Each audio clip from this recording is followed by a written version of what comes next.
You're listening to J-ENT Radio, and it rocks. The following podcast is brought to you by NT2099 Media and Entertainment and is part of the J-ENT Radio Network. You're listening to The J with your host, Kennedy.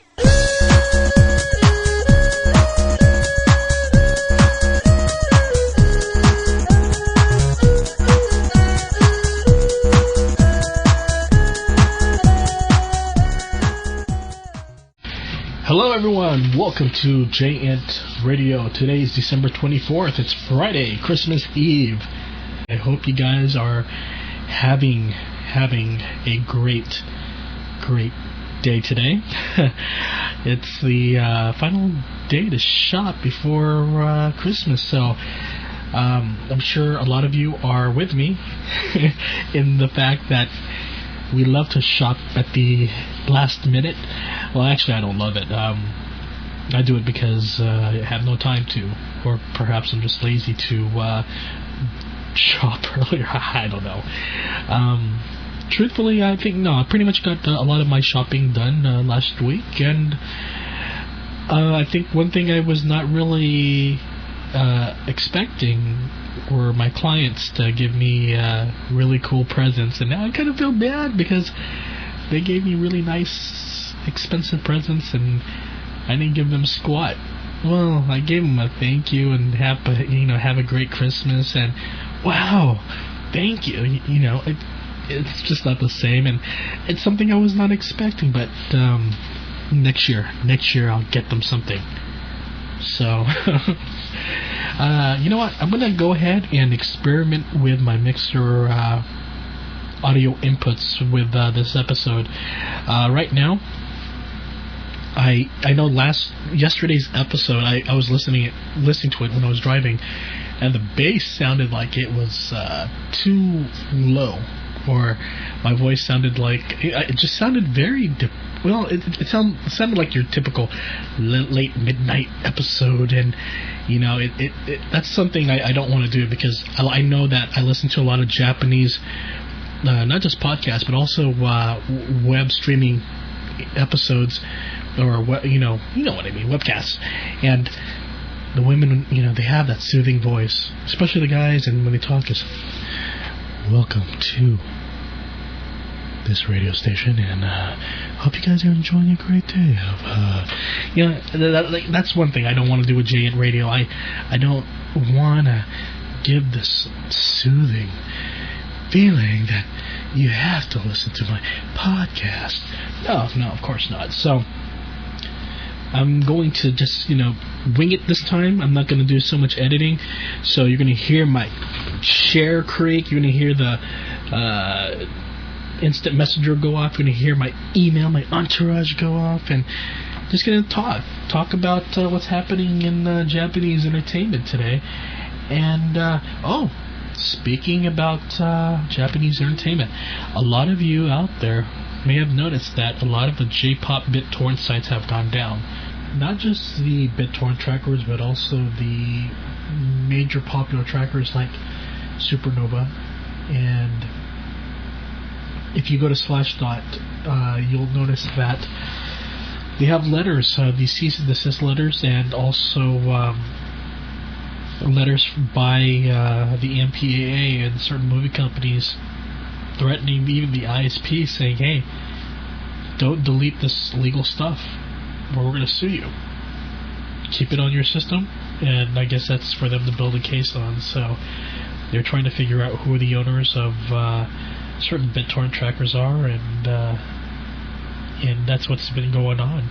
Supernova closed down, supernova.org closed down, and it still runs as bi-torrent.com, but a lot of these sites, even though they stop it, they're going to keep on going, maybe through MIRC or some other way. But I think BitTorrent is just a wonderful software, wonderful tool if used legally, and for those who have been running legal trackers, and especially the movie ones, not very smart at all. You may have done it to please a large number of people, but what good is pleasing a lot of people if you're going to put your ass in trouble and, might have to have, jail time or even pay off, put your family in jeopardy by having to pay major fines, why go through all that just for temporary happiness of keeping people happy and providing them legal torrents? Come on. But yeah, I do believe BitTorrent is a wonderful tool if it's used wisely. And as in terms of podcasting, I know on the podcast mailing list we are having this discussion about BitTorrents, if podcasts should be on BitTorrents, and it's actually interesting because it's a 50-50 discussion of people saying no, don't do it, because why should podcasts, which is a positive thing, be involved with something linked to negative with illegal downloading? And the positive thing, this is how I feel that BitTorrent can be used as a successful positive tool for podcasting if you want to, for those people who worry about bandwidth. And also not just the bandwidth part, but I think that if people use it responsibly in terms of making sure that they don't carry commercial RIAA music on their podcasts, then yeah, I say go for it. A lot of podcasters right now in the U.S. are using GarageBand indie music. They have the Creative Commons music, registration, so they can play the music and the permission they get from the artist, and some just plug in the indie bands, and that's all good. On the J-ENT side, and also for those of us who have Japanese or Asian based podcasts, we would love to find something similar to GarageBand, and which we have. I guess the big question though is a lot of from being from another country, and you're trying to contact these artists and say, hey, it's for a podcast. Podcast is, as much as it has been published in certain articles within the last month or so, not too many people outside of the U.S. have heard of it. So if you go to other countries, or especially in Asia, podcast, what's that? But as far as Japan is concerned, podcasting, or which they call Digio, is actually doing very well. November, there were only 80 Digios, and now it's growing and growing. And you can check on our site at J-ENT, www.nt2099.com/JENT.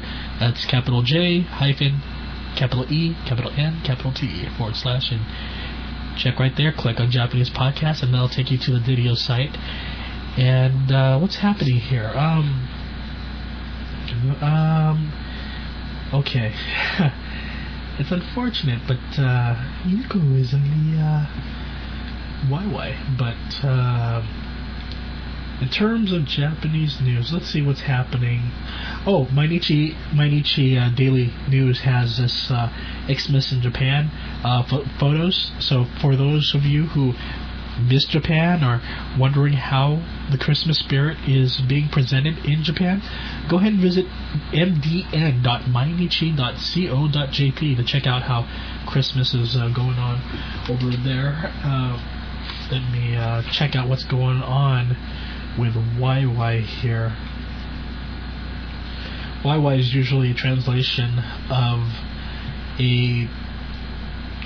I'm not gonna say trash tabloid. I don't know if it's trash tabloid, but it's usually covering entertainment. It's usually not a good thing. But Takuchi Yuko, currently Japan's hottest female star, Asahi Geino says, with her girl next door looks, Takuchi has managed to hold her own in performances along some of the country's biggest names, and in the process joined their ranks herself.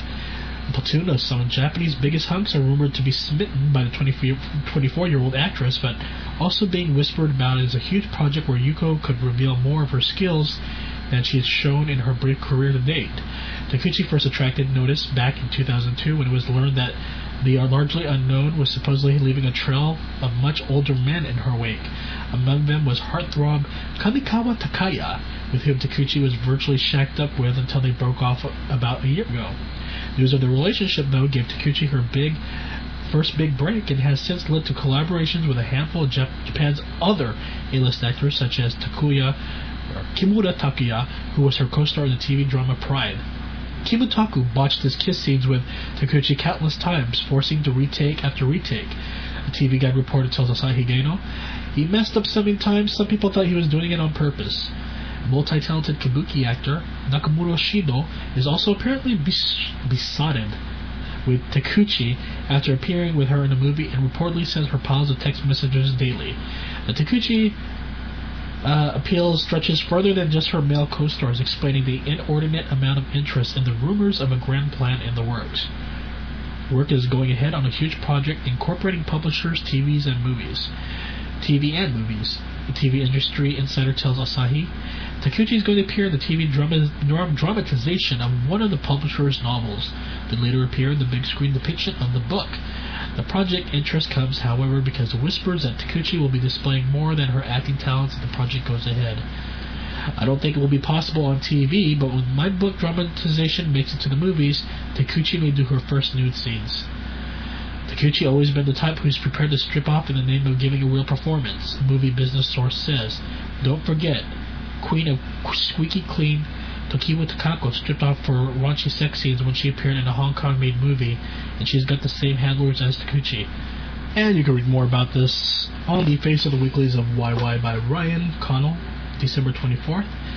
And my feelings for Yuko, I think I botched her name. It could be Takeuchi. Why did I say Takuchi?